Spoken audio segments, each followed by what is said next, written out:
All right, everyone, welcome to PornCrush and welcome in Melissa Stratton. Melissa, exciting times for PornCrush here. We're just launching the site and you are our first interview and No exciting. way.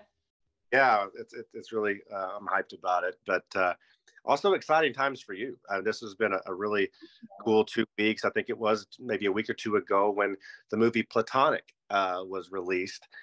Movie in which you would play the lead role. Mike Quasar directed, one of the legends in the business. And I don't know, I was excited to see it because you've been rising and rising and rising in this industry, since you entered. And for you to get a lead role in such a big production like that is really cool. Tell us a little bit about the movie and what to expect.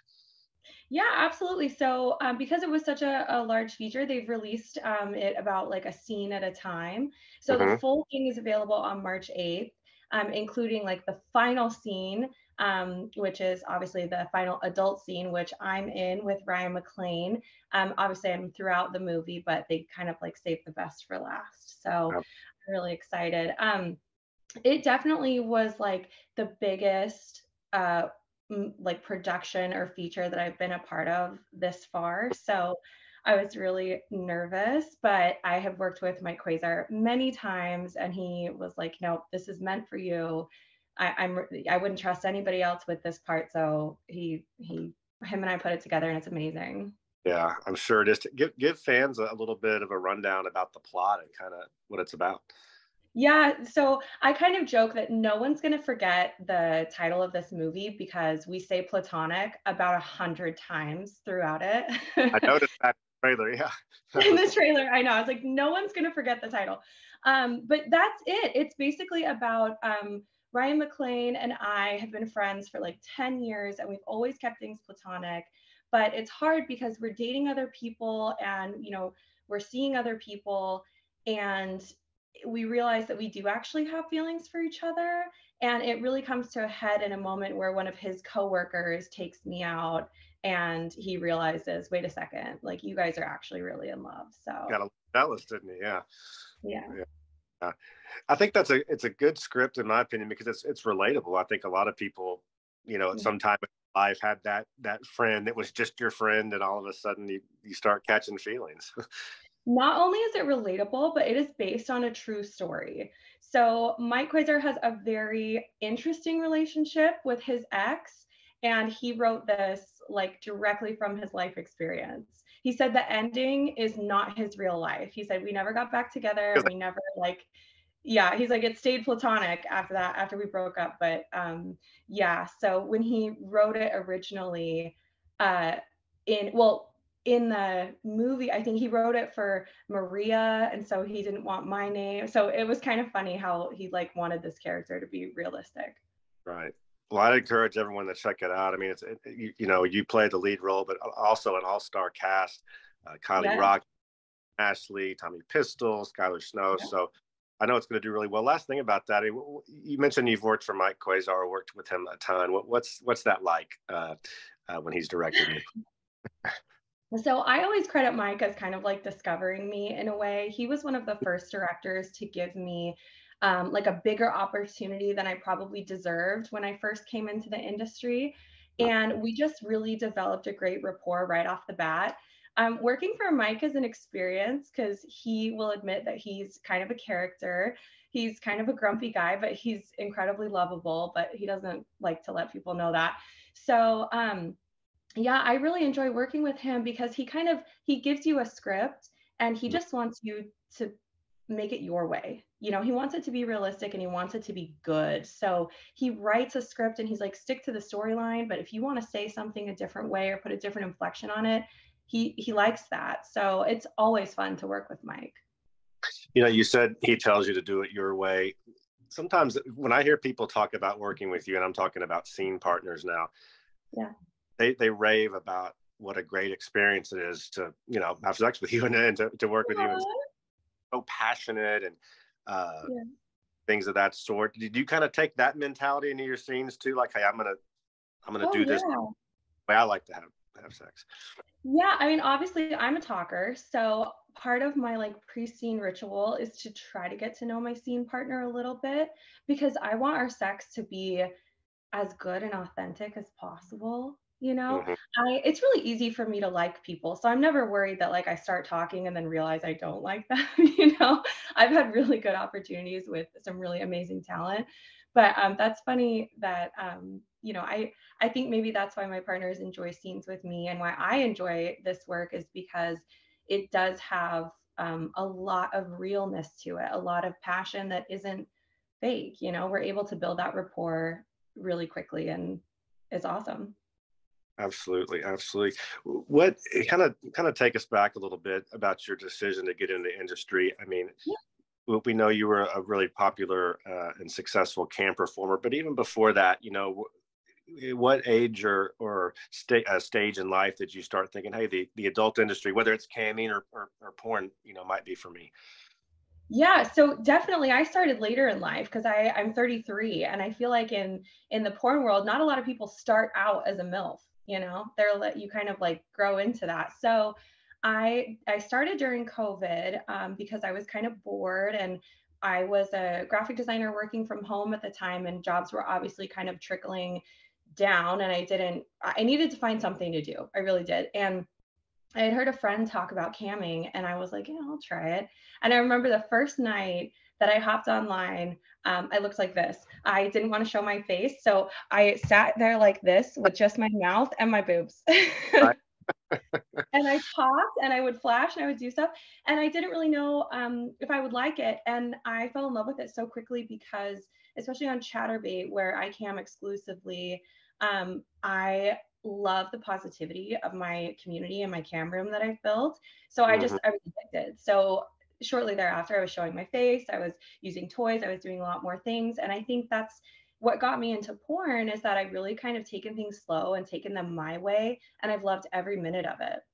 Absolutely. Did you, even before camming, were you someone growing up, you know, maybe in your late teens and 20s? Did you watch porn? Were you a pretty sexual person, you know, through that stage? Or Yeah, but I'm definitely like a closet freak. I think anybody that knew me back then would be really surprised to find out what I'm doing now. It's not something I kind of broadcast. And even now, I don't really talk about it much in my personal life. So I talk so much in my work life because I have no one else to talk to. talk about, yeah, But with other people. Yeah. yeah, but yeah, my very first experiences with porn was really interesting because I remember like Googling like rough sex porn scenes. That was like Hmm. what I wanted to see right off the bat. And obviously sex happened later in life for me because I was raised a certain way. So I was like 18, like Googling porn for the first time and the very first site I ever watched was kink.com. I Hmm. loved watching like how intense that was. It was something I'd never seen before. I thought was so hot. And then I watched a lot of Girl Girl right off the bat. And I was like, okay, maybe I'm not straight. Right, right. You mentioned rough. Are you someone that likes the rough stuff too? I mean, we talked earlier about your passion and your sensuality, but will you do those type of scenes as well? Absolutely. I just like when things are different, you know, like I don't want to have the same type of sex all the time. I really Mm-hmm. kind of like found that out about myself. I thought for a long time that I only liked rough sex. And then I was like, no, I actually really do like vanilla sex too. I like it all. But I think it's tricky because I'm kind of a sub, so sometimes it's hard for me to like ask for what I want. I need someone else to take control. I think which is probably why I like porn. The expectation is set before the scene, everyone feels safe and you just have a great time. You kind of work within that framework. So, what would you have been doing if you didn't get into the industry? Were you kind of geared in another direction for a while? Another uh, type of do you have positions that were way far away from this industry? Yeah, definitely. So I come from a professional background. I worked in marketing, specifically in the automotive industry. So I did a lot of like direct mail, website building, you know, kind of things like that. And I would go to expos and events. So obviously that's fun because the adult industry has those as well. But I would probably still be working in graphic design with a lot of my automotive clients. And I would probably still be hating it. Yeah. What kind of response have you received, whether it's, you know, on Twitter and social media or just people in the industry, as far as just making you feel like, hey, this was the right thing for me. This is where I need to be. Yeah, it's crazy because I felt that right off the bat. I realized really quickly that the adult industry has kind of like this family or like kind of high school feel where everyone knows everyone and everyone has worked with everyone and people talk a lot, good or bad. But I really found a group of friends and directors and producers like right off the bat that I just felt so comfortable with. And they were able to, like, that positivity really gave me the confidence to, improve my performances, to try different types of scenes, to work with different types of people. And yeah, I mean, it was Yeah, great. yeah, absolutely. When we talked at AVN, you mentioned that Cherie DeVille was someone you really looked up to, and Yeah. I don't at that time I don't know what's happened since, but you didn't know her very well. You just think you maybe had met her once. But what is it about her that you like and that stands out? Oh, there's so many things I love about Cherie DeVille. One, she's beautiful. She's so, so beautiful, and just the type of beauty that like I'm attracted to. So that's number one. Yeah. Number two, she's known for being an incredible performer. Over the top, but still very sexy. I just find her scenes really hot, and I know that she works really hard. I watch her social media, I watch all her different things that she's associated with, and I love the brand that she's built. She keeps it very positive. She does a funny kind of thing on Instagram where she like reads her silly DMs and stuff, but Mm-hmm. always keeps it happy and fun and positive for her fans, and I really want to emulate that. Yeah, I think you're doing a great job on social media. Thank There's, you. you definitely have a positive presence, kind of like you were describing with Cherie. How big of a job or just time commitment is that to just really maintain that brand? Oh my God, it's a full-time job. I laugh that every aspect of what I do is a full-time job. So I don't know how I'm able to to do it all. But yeah, social media, I'm always thinking of oh, when I do this photo shoot, I need to make sure I've got clothes on so I have something to post to Instagram. Like I just have kind of, it's become second nature to me to wake up in the morning and post to all my platforms, or when I'm having a funny moment on set, turn it into a TikTok, because I always want to keep my fans engaged, and I enjoy it. I enjoy putting, social media out there. Yeah, doesn't feel like work. Yeah.